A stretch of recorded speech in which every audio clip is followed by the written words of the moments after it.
Hi hello எல்லாம் எப்படி இருக்கீங்க? நல்லா இருக்கீங்களா? இன்றைக்கி உருளைக்கிழங்கு வச்சு நம்ம ஸ்டைலில் ஃப்ரெஞ்ச் ஃப்ரைஸ் எப்படின்னு செய்கிறதுன்னு பார்க்கலாம். அதுக்கு ஃபஸ்ட்டு உருளைக்கிழங்க தோல் சீவி எடுத்துக்கலாம். இப்போ 2 உருளைக்கிழங்குமே தோல் சீவியாச்சு. நம்மளுடைய ஸ்மால் ஃபிங்கர் சுண்டு வர அளவுக்கு ஒரே ஈவனாக பொறுமையாக கட் பண்ணி எடுத்துக்கலாம். இப்போ பார்த்திங்கன்னா இந்த மாதிரி நீளமாக பொட்டேட்டோவை உருளைக்கிழங்க கட் பண்ணி வச்சுருக்கு. ஓகேங்களா? நல்லா பார்த்துக்கோங்க. ஏன்னா குழந்தைங்க எப்போவுமே உருளைக்கிழங்கு பொரியல் அந்த மாதிரியே கொடுத்துருந்தா என் பசங்க இதை விரும்பி சாப்பிடுவாங்க. பொரியல் கொடுத்தா மம்மி பொரியல் வேணாம், கொஞ்சம் கிரேவியாக இருக்குதுல்ல, கொஞ்சம் மசாலா அதிகமாக இருக்கும். பட் இது அப்படி கிடையாது, இதை பசங்க விரும்பி சாப்பிடுவாங்க.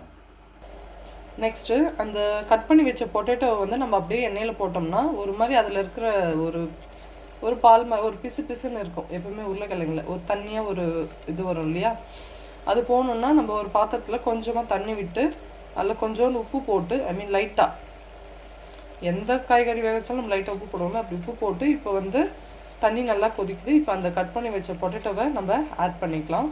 ஆட் பண்ணி ஃபுல்லாக வேகக்கூடாதுங்க, சும்மா அது பலன்னு ஆகிற வரைக்கும் ஒரு 4 திருப்பிட்டு ஒரு 2 மினிட்ஸ் இருந்தால் போதும், இல்லைன்னா ஃபுல்லாக இதிலே வெந்துடும். ஓகேங்களா?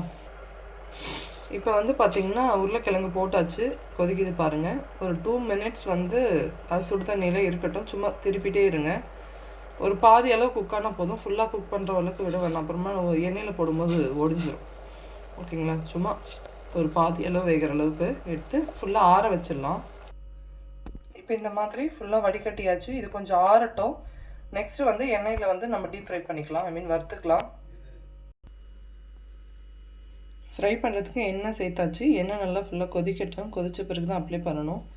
அப்படி இல்லை, கொதிக்காததுக்கு எண்ணெய் நல்லா காயாததுக்கு முன்னாடி நீங்கள் எந்த பொரிக்கிறதுமே போட்டிங்கன்னா அது என்ன ஆகும்னா எண்ணெய் ஃபுல்லாக எண்ணெய் குடிச்சிடும். அந்த காய்கறியோ அந்த ஒரு அப்பளமோ ஒரு பூரி நீங்கள் எண்ணெய் போட்டாலுமே அது என்ன ஃபுல்லாக நம்ம என்ன பொருள் அப்ளை பண்ணுறோமோ அதை எடுத்துக்கும்.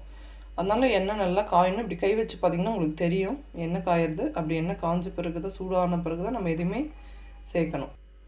எண்ணெய் பார்த்திங்கன்னா தெரியும் உங்களுக்கு வீடியோலேயே, ஃபுல்லாக காஞ்சிருச்சு. இப்போ நம்ம அப்ளை பண்ணிக்கலாம்.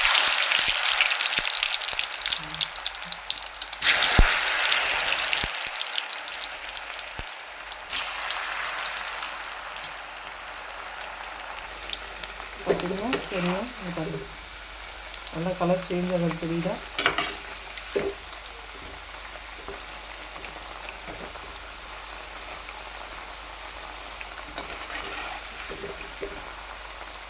எப்படி கலர் சேஞ்ச் ஆகுது பார்த்தீங்களா? அப்படி ஆகட்டும் ஃபுல்லாக. அவுட்லெட்லாம் போனால் ஃப்ரெஞ்ச் ஃப்ரைஸ் கொடுக்குறாங்க. என்ன காஸ்ட்டு, ஹெவி காஸ்ட் இல்லையா? ஓகேங்களா? நம்மளால் வீட்டில் சமைக்கவே முடியாத சில டிஷ்ஷஸ்லாம் இருக்குது. அதெல்லாம் தான் வாங்கி சாப்பிடணுமே தவிர அங்கே போயிட்டு நம்ம ஃப்ரெஞ்ச் ஃப்ரைஸ் சாப்பிட்லாம். நம்ம வீட்டில் நம்ம சமைக்கிற ஐட்டம்லாம் வாங்கி சாப்பிடக்கூடாதுங்க. இது 2 பொட்டேட்டோ தாங்க, பாருங்கள் எவ்வளோ ஆயிருக்கு. இந்த 2 பொட்டேட்டோ காஸ்ட் என்ன இருக்கும்? ஒரு 10 ருபீஸ் இருக்குமா, இல்லைன்னா ஒரு 20 ருபீஸ் இருக்குமா? 20 ருபீஸ்க்கு இவ்வளோ சிப்ஸில் யார் கொடுக்குறா?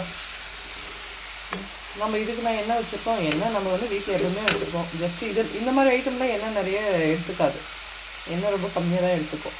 அதனால இதெல்லாம் நீங்கள் வீட்டிலே ட்ரை பண்ணுங்கள். அவ்வளோதான், கோல்டன் கலரில் வந்துடுச்சு. இப்போ நம்ம எடுத்துடுவோம். அவ்வளோதாங்க, உப்பும் மிளகுத்தூளும் சேர்த்தாச்சு. நல்லா கலக்கி விட்டுக்கலாம். நம்ம ஸ்டைலில் ஃப்ரெஞ்ச் ஃப்ரைஸ் இல்லைனா பொட்டேட்டோ ஃப்ரை ரெடி ஆகிடுச்சு. இந்த வீடியோ பிடிச்சிருந்தா மறக்காமல் லைக் பண்ணுங்கள், ஷேர் பண்ணுங்கள், சப்ஸ்கிரைப் பண்ணுங்கள். என் சேனலில் ரெகுலராக சப்போர்ட் பண்ணுங்கள். அப்போ தான் நான் போடுற வீடியோஸ்லாம் வரும். கண்டிப்பாக உங்களுக்கு யூஸ்ஃபுல்லாக தாங்க இருக்கும். தேங்க்யூ.